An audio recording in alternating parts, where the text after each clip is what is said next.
I'm Rosie Hardy. This is Rosie Hardy Gardening. If you enjoy our videos, please do subscribe to the channel. And it's Q&A time. So we've had a lot of questions again, which is brilliant. Please keep on sending them in. 2 words, trumpet vine. Okay, so if you don't know what trumpet vine is, this is Campsis, and it is Campsis radicans. This is a climber that can get really large. It has beautiful orange or red or that shade of trumpet flowers on it, and it can become quite invasive. And it sounds as though this is what happened to this lady, sorry, I'm assuming you're a lady, in Germany. And wanting to know what to do with it. It's getting a little bit too big, doesn't really want to spray it with anything chemical. So Campsis can be renovated. The renovation of large Campsis can take 2 forms. One is that you do all of the pruning in the winter and the early spring, and you bring it right the way down. So however big it is, you bring it right the way down to 1 foot or 30 centimeters on every single stem that you have got. Now this is going to reduce your flowering in the next year, but the following year it will be absolutely fine. Once you have done that renovation pruning, then you are going to start to get fresh growth coming up. And that is when you start pruning by spur pruning it back, creating small shoots where you will then get your flowers for the next season. Now, if it has spread underground and it's getting a long way, then by doing this pruning back, you can then take out the pieces that you don't want and keep an eye on those and keep on cutting out and keep on digging up. It is not a one-trick pony. You cannot cut back and then expect and dig out and then expect that to be it. The renovation will take a series of years, and I would say after 3 to 4 years you should then have the plant under control, growing where you want it to grow, but it is going to take a little bit of time. I hope that helps you. Right, hello Rosie, is it possible for Scabiosa Black Knight to revert its pigments? Planted last year, this year it turned pink. What are the reasons for that? Okay, so there can be several sort of factors that can cause this. One could be that the actual original plant has died and what is growing is a seedling, and the seedling has gone reverted back to what it was bred from, one of the parents, because you will get seedling variation. That's one thing. The other thing can be environmental factors. Now, you don't say where you are, so I can't tell whether you had a cold winter, a wet winter, or those sorts of things. But all of those will create stress on the plant. And sometimes when they get really, really hot, just and stressed because they're dry, as the buds are formed, those buds can then open a different colour. I would suggest that you cut back all growth that is there, give it a feed, give it a good water and see what happens then, and see if you then get the correct colour coming back. If you don't, then you're going to have to replace it. Hi Rosie, how do I cut back verbena Bampton to get new flowers?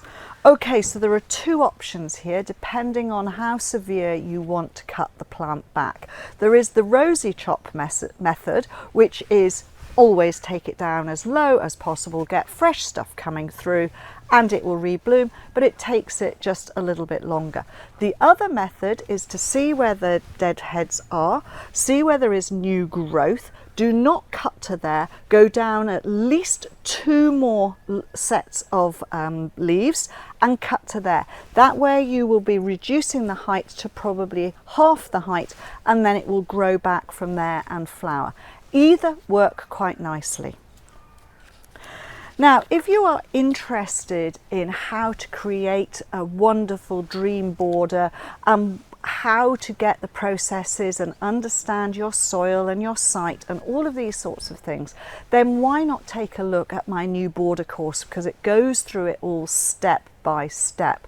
And when we produce these courses are for you to have for however long you want them to be. You can just dip back in, have a listen, have a think about certain bits, utilize bits that you need, and it's going to be there for you forever. Now, The launch price that we've got it at is not going to last for a long time. This is so that we can allow people who have been long viewers of our channel to actually get it at a lower cost. And this is going to go on until the end of July.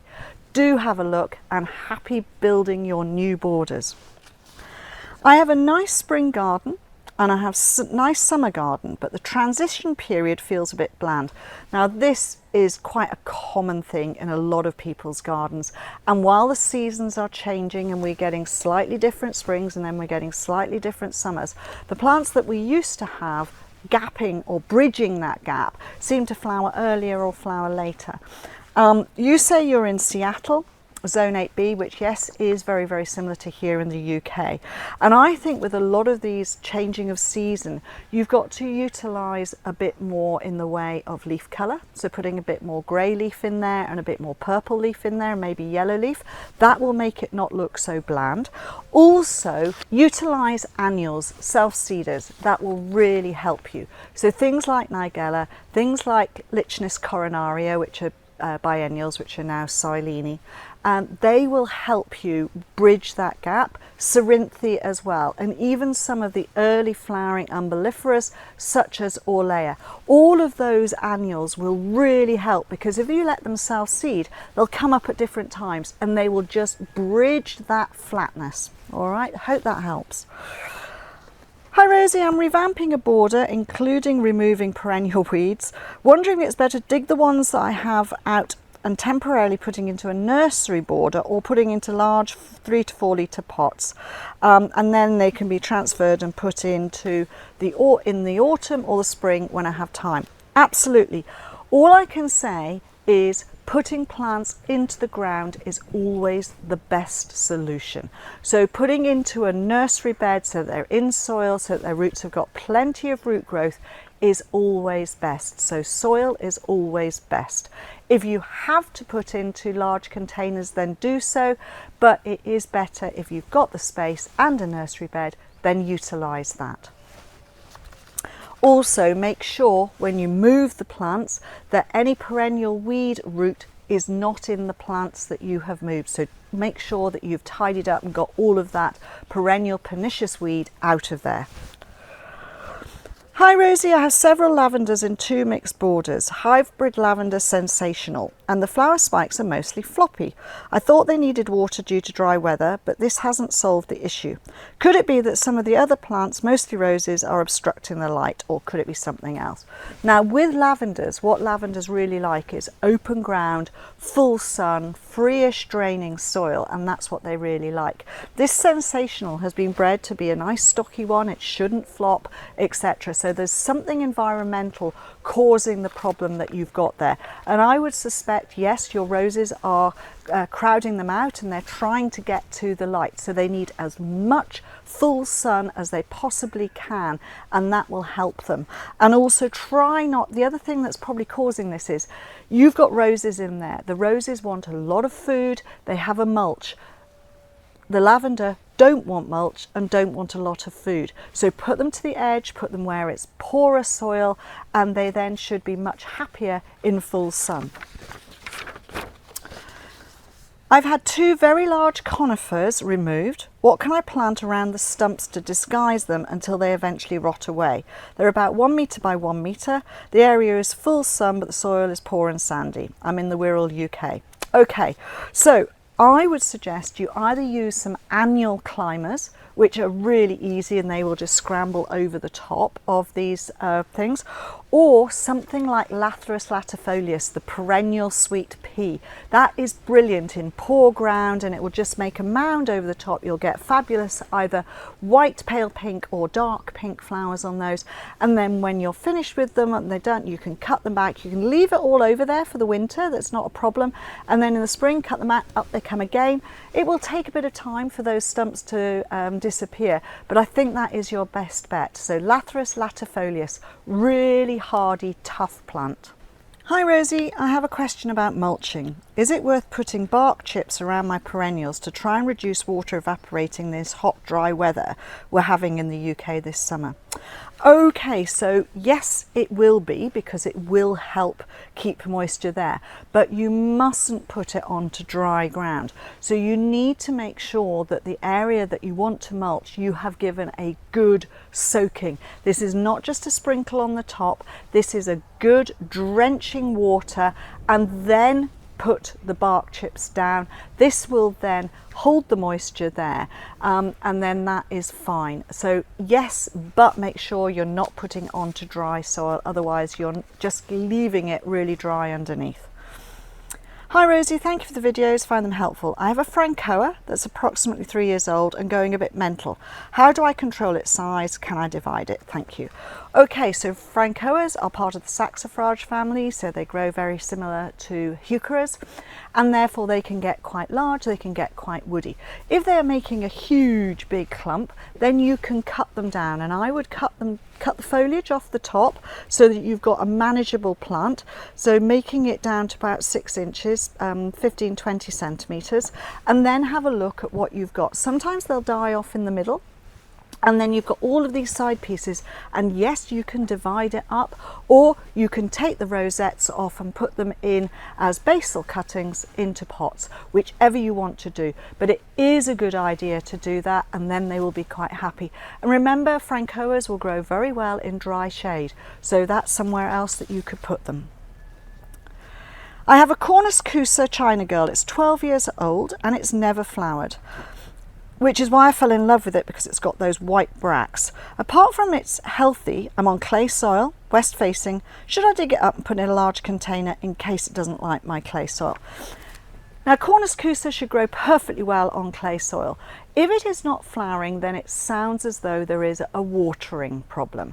And if you've got clay soil and it's west facing and it's getting quite dry during the summer, which is when it puts on its next year's flowering buds or starts to initiate them, and it is dry, that can be the problem. So you need to make sure that it is getting enough moisture through the dry period, through that period of summer months when it needs to have the moisture the most, because clay soils dry out very quickly in the summer.